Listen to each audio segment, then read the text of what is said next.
what you believe the impact and hopefully benefit of a credit contraction would be on Berkshire Hathaway and maybe higher interest rates as well? We do benefit when others suffer. That doesn't mean we enjoy their suffering, but times of chaos in financial markets, the situation that existed in junk bonds in 2002, the situation that existed in equities, back in 1974.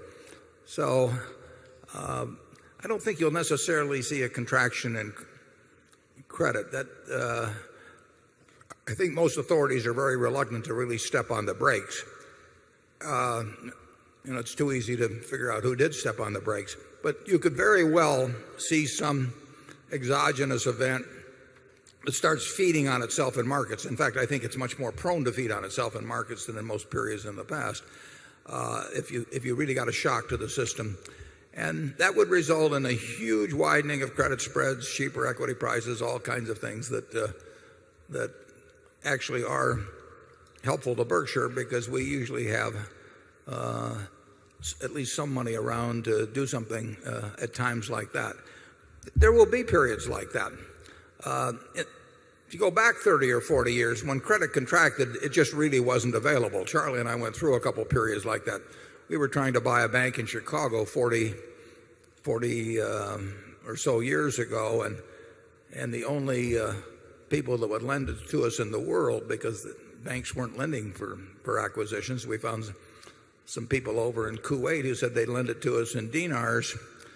And we thought, it might be fine to borrow it, but when it came time to pay them back the dinars, they would probably be telling us what the dinar was worth. So we passed on that particular deal.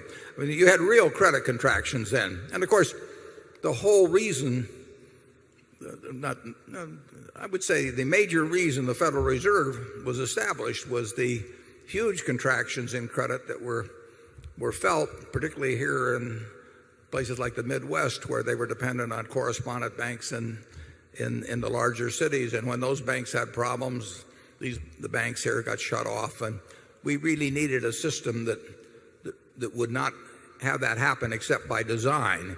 And I would say the Fed, by design, is probably not going to produce any credit crunches. Charlie?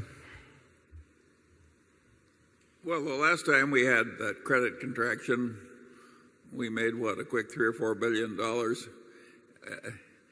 and we were acting with vigor. The whole investment world is more and more competitive, and if you talk about a real credit contraction, which gums up the whole civilization, no one would welcome that. And I would predict that if we ever had a really big credit contraction after a period like the one we're in with all this excess, which is causing so much envy and resentment,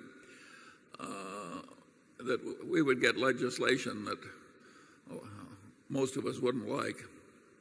Yeah, there's a book by Jonathan Alter that came out about a year ago that talks about the first 100 days after Roosevelt took over, and by the nature of the book, it tells about some of the days before that too. But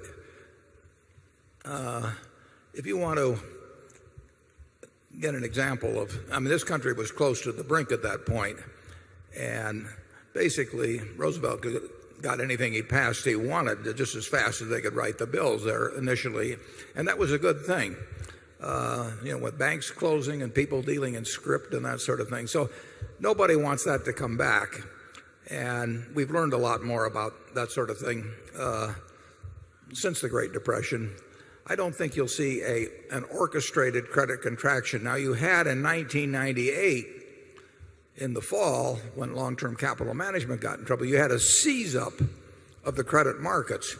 It wasn't an orchestrated by the Fed type contraction. You simply had people panicked about even the safest of instruments and credit spreads doing things that they'd never done before. And that's rather an interesting example, because that was not 100 years ago.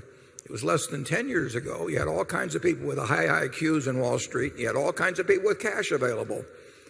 and you had some really, really extraordinary things happen in credit markets simply because people panicked and they felt other people were going to panic. And you get these second and third degree type reactions in markets. We will see that sort of thing again. It won't be the same, but as Mark Twain said, history doesn't repeat itself, but it rhymes. And we will have something that rhymes with 1998.